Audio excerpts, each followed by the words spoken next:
ఆంధ్రప్రదేశ్లో కొలువుల జాతర నడుస్తోంది. పార్టీలో కీలక పోస్టులను క్రమక్రమంగా భర్తీ చేస్తున్నారు. ఇటీవల ఎమ్మెల్సీల నియామకం జరిగింది. ఆ తర్వాత మార్కెట్ కమిటీ పోస్టులు భర్తీ అయింది. ఇప్పుడు పోస్టు కోసం 3 పార్టీల మధ్య పోరు సాగుతోందా? ఇంతకీ ఒక్కగానొక రాజ్యసభ సీటును ఏ పార్టీ దక్కించుకోబోతోంది?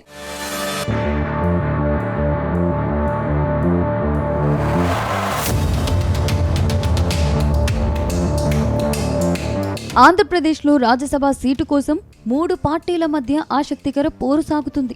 ఒక్క ఎంపీ పోస్టును దక్కించుకునేందుకు టీడీపీ, బీజేపీ, జనసేన పార్టీలు తగ్గేదే లేదు అన్నట్టుగా వ్యవహరిస్తున్నాయి. ఇటీవల 3 రాజ్యసభ స్థానాలు ఖాళీ అయ్యాయి. ఇందులో ఒక స్థానాన్ని బీజేపీ, మరో 2 స్థానాలను టీడీపీకి కేటాయించారు. ఆ తర్వాత వైసీపీ ఎంపీ విజయసాయిరెడ్డి ఊహించని రీతిలో రాజీనామా చేశారు. దాంతో ఒక సీటు ఖాళీ అయింది. ఇప్పుడు విజయసాయిరెడ్డి రాజీనామాతో ఖాళీ అయిన రాజ్యసభ స్థానానికి ఎవరిని ఎంపిక చేస్తారనేది మాత్రం ఆసక్తికరంగా మారింది.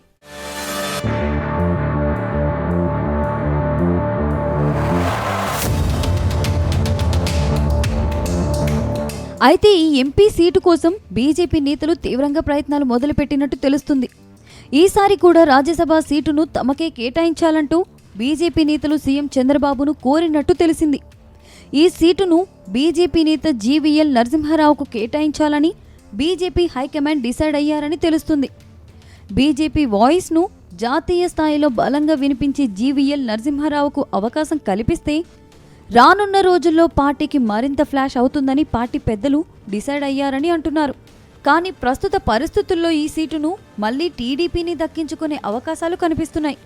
టీడీపీ నుంచి ఒక కీలక నేత రాజ్యసభకు వెళ్లే అవకాశం ఉందని తెలుస్తుంది. ప్రస్తుతం ఈ సీటును దక్కించుకునేందుకు మాజీ ఎంపీ గల్లా జయదేవ్ లాబింగ్ మొదలుపెట్టినట్టు సమాచారం. విజయసాయిరెడ్డి రాజీనామా చేసిన రాజ్యసభ స్థానానికి ఇంకా 3 ఏళ్లకు పైగా సమయం ఉంది. ఇందుకోసం గల్లా జయదేవ్ సిద్ధంగా ఉన్నట్లు తెలుస్తుంది.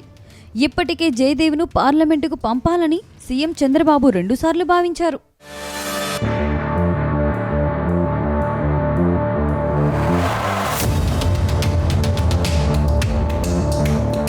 అంతేకాదు 2024 ఎన్నికలకు ముందు రాజకీయాల నుంచి గల్లా జయదేవ్ తప్పుకున్నారు. అప్పటి నుంచి పార్టీ కార్యక్రమాలకు హాజరవుతున్నారు. ఈసారి ఆయనను ఎలాగైనా సరే పార్లమెంటుకు పంపితే తనకు ప్రయోజనం ఉంటుందని చంద్రబాబు భావిస్తున్నట్టు తెలుస్తుంది. దీనికి సంబంధించి త్వరలోనే ఓ అధికారిక ప్రకటన వెలువడే అవకాశాలు ఉన్నాయని పార్టీ వర్గాలు అంటున్నాయి. ఆర్థికంగా కూడా బలమైన నేత కావడం, సబ్జెక్టు ఉన్న నాయకుడు కావడంతో పార్లమెంట్లో ఉంటే ఖచ్చితంగా ప్రయోజనం ఉంటుందని చంద్రబాబు భావిస్తున్నారట. ఇక పార్టీ కార్యక్రమాలను కూడా వినూత్నంగా నిర్వహించడంలో గల్లా జయదేవ్ కాస్త పట్టుదలగానే ఉంటారు. పారిశ్రామిక రంగంలో ఆయనకున్న పరిచయాలు కూడా ప్రభుత్వానికి ఉపయోగపడే అవకాశాలున్నాయని పార్టీ నేతలు చెబుతున్నారు.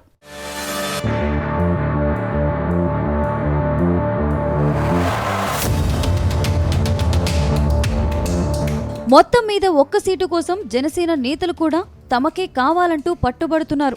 దాంతో సీటును ఎవరికి కేటాయించాలనే దానిపై టీడీపీ హైకమాండ్ ఎటూ తేల్చుకోలేకపోతుంది. అయితే ఈ సీటును టీడీపీ మాత్రం తమకే కేటాయించాలని కోరుతుండడంతో బీజేపీ పార్టీ ఏం చేస్తుంది అనేది మాత్రం ఆసక్తికరంగా మారింది.